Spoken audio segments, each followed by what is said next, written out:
So magsasalin na ako ng gear oil. Kaso yung plug nito ay disensil na. Yan, no? Wala na to, sensil na rin katapat nito.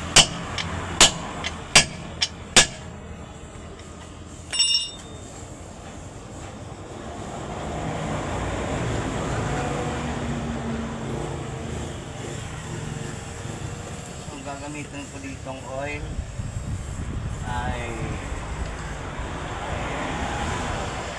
gear oil 150.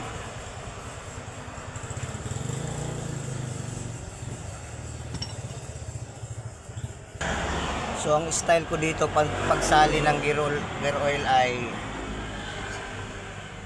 simple lang. Ito lang yan, ice wrapper. So lalagay lang natin dito.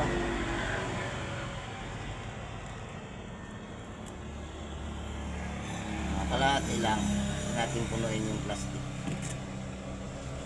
Then sabay pasok yung dulo. Masher pa. Sabay pisil. O di ba mabilis? Wala pang tapon. Di na kailangan yung mga pump or hose. Tagal pa yun. Or imbudo. Ito lang. Plastic lang. Oh. Pasok agad. Dalawang salin lang yung 1 litro.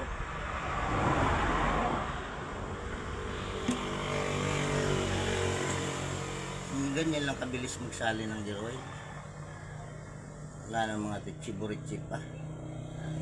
Yan, no? Walang kahirap-hirap. Wala pang sayang. Diba mabilis?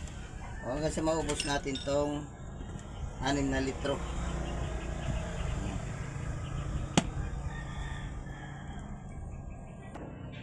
So ayan, umawas na. Ibig sabihin, puno na. So bali 5 liters yung laman nito.